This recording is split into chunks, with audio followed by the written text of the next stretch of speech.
எல்லாருக்கும் வணக்கம். 2024 வருடத்துக்கு உண்டான ஏப்ரல் மாத ராசி பலனை தான் இந்த வீடியோவில் நம்ம பார்க்க போகிறோம். ஏன்னா ஏப்ரல் மாதம் அப்படிங்கிறது மற்ற மாதத்தை விட முக்கியமான ஒரு மாதம். ஏன்னா இந்த ஏப்ரல் மாதத்தில் தான் தமிழ் புத்தாண்டு அப்படிங்கிறது பிறக்க போகுது. சோபக்கிருது வருடம் முடிஞ்சு குரோதி வருடம் அப்படிங்கிறது ஏப்ரல் 14 தொடங்க போகுது. இப்போ தமிழ் புத்தாண்டு எப்படி இருக்க போகுது அப்படிங்கிறத நம்ம தனியாக வேறு ஒரு வீடியோவில் பார்க்க போகிறோம்.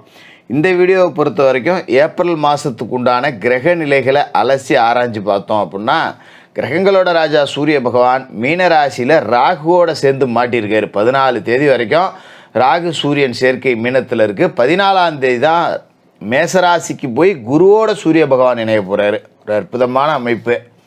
அதோட செவ்வாய் கும்பராசியில் சனி பகவானோட பகை கிரகத்தோட கூட்டு போட்டிருக்காரு. இது ஒரு சுமாரான அமைப்பு. புதன் மீனராசியில் நீசமடைஞ்சு வக்கரமடைஞ்சு சுத்தமாக வலிமை இழந்து போயிருக்காரு. அதே நேரத்தில் புத சுக்கர யோகத்தையும் கொடுக்குறாரு, புத ஆதித்ய யோகத்தையும் கொடுக்குறாரு. சுக்கர பகவான் மீனத்தில் 25ஆம் தேதி வரைக்கும் இருக்கார். அதன் பிறகு தான் அவர் மேசத்துக்கு போகிறாரு. குரு பகவான் மேசத்தில் இருக்கார், சனி பகவான் கும்பத்தில் இருக்கார். சர்ப்ப கிரகங்களான ராகு, விஷப்பாம்பு ராகு மீனத்திலையும், விஷமற்ற பாம்பான கேது கன்னிராசிலையும் இருக்காங்க. இந்த கிரக அமைப்புகள், ராசி மாற்றங்கள் அப்படிங்கிறது இந்த ஏப்ரல் மாதத்தில் உங்களுக்கு என்னென்ன நன்மைகளை செய்ய போகுது, பரிகார ராசிகள் என்ன பரிகாரம் செய்யணும் அப்படிங்கிறத ரொம்ப துல்லியமாக நம்ம பார்த்துருவோம். மகர ராசி நேயர்களே, உங்களுக்கு இந்த ஏப்ரல் மாதம் எப்படி இருக்குது அப்படின்னு பார்த்தோம்னா, மகர ராசியை பொறுத்த வரைக்கும் இந்த மாதம் நல்லாயிருக்கும் அப்படின்னு நாம் சொல்லி ரொம்ப மாதம் ஆகி போச்சு. ஏன்னா மகர ராசி அப்படிங்கிறது பார்த்திங்கன்னா எல்லாம் சத்தம் போடாமல் அட என்னடா போட வாழ்க்கை அப்படின்னு உள்ளுக்குள்ளே புழுங்கிட்டு இருக்கக்கூடிய ஆளுங்களாக தான் இருப்பீங்க. ஏன்னா அடுத்தவனுக்காக ஒரு வேலை செஞ்சோம் அப்படின்னா அது சூப்பராக போயிட்டுருக்கு. நமக்குன்னு ஒரு வேலை செஞ்சோம் அப்படின்னா அது விளங்கவே மாட்டேங்குது. அது என்னன்னே தெரியல. நம்மளை வச்சு 10 பேர் பிழைக்கிறாங்க, நம்மளால் பிழைக்க முடியலையே அப்படிங்கிற ஒரு எண்ணம் இருக்கும். தேவையற்ற வீண் வம்பு வழக்கெல்லாம் வருதேடா, நாம் யாருக்கிட்டையும் வம்புக்கு போகலனாலும் நம்மளை தேடிக்கிட்டு வருதே அப்படிங்கிற மாதிரி தான் இந்த காலகட்டம் அப்படிங்கிறது ஓடிக்கிட்டு இருந்திருக்கும். அதனால் ஒரு விரக்தியோடு தான் மகர ராசிக்காரர்களோட வாழ்க்கை அப்படிங்கிறது கடந்த மாதங்களில் போயிட்டு இருந்திருக்கு. ஆனால் இந்த மாதத்தில் அது நடக்காது, கவலைப்பட வேண்டியதில்லை. ரொம்ப நல்லா இருப்பீங்க இதுக்கு மேலே. இந்த மாதம் அப்படிங்கிறத விட இதுக்கு மேலேயே ரொம்ப நல்லா இருப்பீங்க. ஏன்னா இப்போ இந்த மாத பலன்கள் அப்படிங்கிறது நல்லா இருக்குது. அடுத்த மாதம் அப்படின்னு பார்த்தீங்கன்னா மே மாதத்தில் குரு பெயர்ச்சி நடந்துருது. குரு பகவான் உங்களோட ராசிக்கு 5ஆவது வீட்டுக்கு வந்துடுறாரு. 5ல் இருந்துக்கிட்டு உங்களோட ராசியவும் பார்க்குறாரு மே மாதத்துக்கு பிறகு. அதை அப்புறம் தனியாக பார்ப்போம். அப்போ வருங்காலம் அப்படிங்கிறது வசந்த காலமாக இருக்குது. அப்போ இந்த ஏப்ரல்லேருந்தே அதுக்கு உண்டான பலன் அப்படிங்கிறது உங்களுக்கு கிடைக்க போகுது. அப்படிங்கிறதால மகர ராசிக்காரர்கள் இதுக்கு மேலே பயப்பட வேண்டியதில்லை, நல்லா இருப்பீங்க.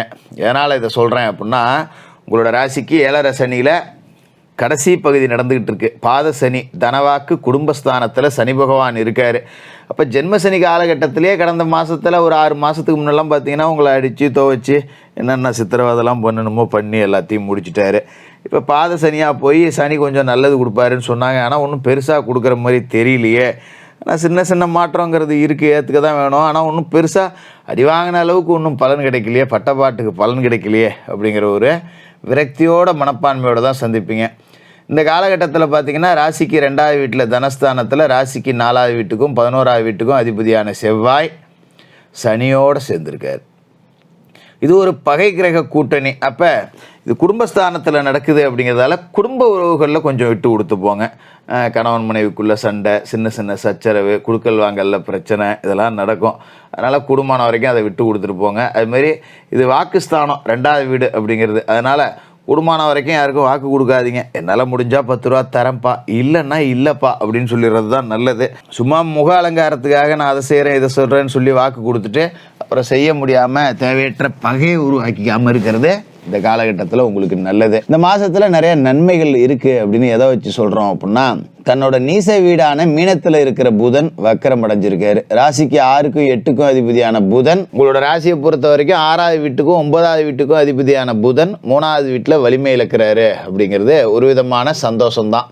இப்போ 6ஆம் வீட்டுக்கு அதிபதி வலிமை இழந்து போகிறாரு இல்லையா, அதனால் கடன், பகை, நோய் இது எல்லாமே உங்களை விட்டு ஓட போகுது. அந்த இடத்துக்கு உண்டான அதிபதி பலமிழந்து போகிறாரு. அப்போ வாங்கின கடனை பூரா இந்த காலகட்டத்தில் அடைச்சி போடலாம். பெரிய நெளியாரிடா, இவன்ட்ட முதல்ல வாங்கின தப்புடா, தூக்கி எறியணுண்டா அப்படின்னு நினச்சிக்கிட்டு இருந்த கடனை இப்போ கொடுத்து சந்தோஷப்படுவீங்க. இனிமேல் தொல்லை இல்லை, இவனை முதல்ல ஒழிச்சு கட்டணும், இவன்ட்ட இனிமேல் உசுறு போனால் கூட 10 ரூபா வாங்கக்கூடாது, அந்த மாதிரி ஆளுங்கள்ட்ட யார்கிட்டயாவது சிக்கியிருந்தீங்கன்னா அதை அடைச்சிருவீங்க. 6ஆம் வீட்டுக்கு அதிபதி பலம் இழக்கிறதால. அதுமாரி உடம்புல இருந்த நோய் நொடி எல்லாம் நீங்கி உடம்பு ஒரு புத்துணர்ச்சியோடு இருக்கும். ஏன்னா ஜென்மசனி காலகட்டத்திலே உடல் ஆரோக்கியம் அப்படிங்கிறது பாதிக்கப்பட்டிருக்கும். அது அப்படியே மொல்ல மீண்டுக்கிட்டு வந்தாலும் இப்போ சுத்தமாக உடம்பு வந்து ஒரு பழைய நிலைமை அடைய போகுது. நல்ல வலுவாக இருக்கண்டா நான் அப்படிங்கிற மாதிரி இருக்க போகிறீங்க. அதுமாரி எதிரிகள், தொழில் போட்டியாளர்கள் இவங்க எல்லாமே உங்களை பார்த்து விலகி ஓடிடுவாங்க, சரணடைஞ்சிருவாங்க. தொழிலில் புது யுக்திகளை பயன்படுத்தி வாடிக்கையாளர்களை கவருவீங்க. அதேமாரி 9ஆம் வீட்டுக்கும் புதன் அதிபதியாக இருக்கிறதால கொஞ்சம் தந்தை வழி உறவுகளில் விட்டு கொடுத்து போகணும். தந்தை வழி உறவுகளால் பிரச்சனை வரும், தந்தை வழி உறவுகள் கூட சண்டை வரும், தந்தை வழி சொத்துக்களால் பிரச்சனை, வம்பு வழக்கு இதெல்லாம் வரும். அதனால் கூடுமான வரைக்கும் தந்தை வழி உறவுகளில் விரிசல் விழாமல் பார்த்துங்க. மற்றபடி சுக்கிர பகவான் உச்சமடைகிறார். இதுதான் உங்களுக்கு இந்த மாதத்தில் ஒரு அற்புதமான யோக பலன் அப்படின்னு சொல்லலாம். ஏன்னா சுக்கிரன் வந்து உங்களோட ராசி அதிபதி சனி பகவானுக்கு நட்பு கிரகம், உங்களோட ராசிக்கு யோகம் செய்யக்கூடிய கிரகம். ராசிக்கு 5ஆவது வீட்டுக்கும் 10ஆவது வீட்டுக்கும் அதிபதி. அதாவது பூர்வ புண்ணியஸ்தானம்னு சொல்கிற புத்திரஸ்தானம் பஞ்சமஸ்தானத்துக்கு அதிபதியானவரும் அவர் தான். 10ஆம் இடம்னு சொல்லப்படுற தொழில்ஸ்தானத்துக்கு அதிபதியானவரும் அவர் தான். அவர் உச்சமடைகிறாரு அப்படிங்கிறது பிள்ளைகளால் பெருமை சேரக்கூடிய நேரம். பிள்ளைகளோட படிப்பு பார்த்திங்கன்னா ரொம்ப டாப்பில் இருக்கும். விளையாட்டுத்துறையில் பிள்ளைகள் இருந்ததுன்னா பெரிய பரிசு பாராட்டுகளை வாங்கிட்டு வந்து நமக்கு பெருமை சேர்த்து கொடுப்பாங்க, அந்த அளவுக்கு இருக்கும்.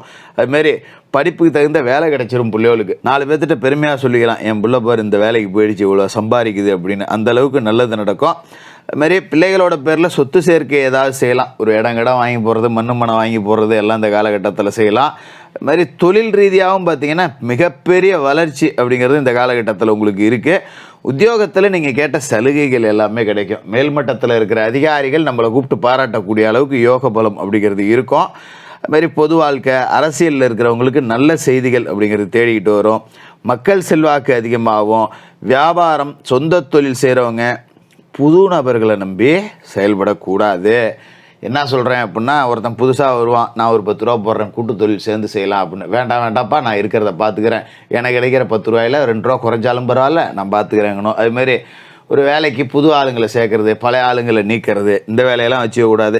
ஏதோ பழைய ஆள் கொஞ்சம் வேலை செய்யாட்டி இழுத்து பிடிச்சி அவனை வேலை வாங்கிக்கிறது நல்லது. புது ஆட்களை நம்பி இந்த காலகட்டத்தில் சேர்த்துக்க வேண்டாம். அதோட மாதம் முழுக்க ராகு உங்களோட ராசிக்கு 3ஆவது வீட்டில் இருக்கார். அவரோட யார் இருக்காருன்னா 14 தேதி வரைக்கும் சூரிய பகவான் உட்காந்துருக்காரு. இந்த ராகுவும் சூரியனும் மீனத்தில் 14 நாளைக்கு சேர்ந்து சந்திக்கிறாங்க பார்த்தீங்களா, இது வந்து நல்லதில்லை. அரசு வழி தொல்லைக்கு ஆளாக நேரிடும். அதிகார வர்க்கத்தோட ஆதரவு குறையும். வீண் பலி உங்கள் மேலே சுமத்தப்படுறதுக்கான வாய்ப்பு இருக்குது. அதனால் இந்த ஏப்ரல் மாதம் 14ஆம் தேதி வரைக்கும் கொஞ்சம் விட்டு கொடுத்து போகிறது நல்லது. அதன் பிறகு சூரியனும் பிரிஞ்சிடுவார். குரு பயிற்சி அப்படிங்கிறது நடக்க போகுது. உங்களோட ராசிக்கு அற்புதமான இடத்துக்கு குரு பகவான் வர போகிறாரு. அதன் பிறகு நீங்கள் எதை பற்றியும் கவலைப்பட வேண்டியதில்லை. குரு பார்வை ராசியில் விழுவும்போது சகல விதமான தோஷங்களையும் அவரோட அருள் பார்வை அப்படிங்கிறது நீக்கிறோம். அப்போ மே மாதத்துக்கு பிறகு ஒரு விஸ்வரூப வளர்ச்சியை நீங்கள் அடைய போகிறீங்க. அதுக்கு இந்த ஏப்ரல் மாதம் ஒரு நல்ல தொடக்கமாக இருக்க போகுது. தினமும் குளிச்சு முழுவிட்டு முருகப்பெருமானை வணங்கிட்டு உங்களோட வேலைகளை தொடங்குங்க. குலதெய்வ பிரார்த்தனை செய்யுங்க. சனிக்கிழமையில் சனி பகவானுக்கு எல் தீபம் ஏற்றி எல் சாதத்தை நைவேத்தியமாக படைச்சி காக்கைக்கு அன்னம் விட்டுட்டு மாற்றுத்திறனாளிகளுக்கு உங்களால் முடிஞ்ச அன்னதானம் அப்படிங்கிறத செய்யுங்க. இதை செஞ்சிட்டாலே இந்த ஏப்ரல் மாதம் அப்படிங்கிறது ஒரு நல்ல மாற்றத்துக்கான தொடக்கமாக இருக்கும். மகர ராசிக்காரர்களுக்கு வாழ்த்துக்கள்.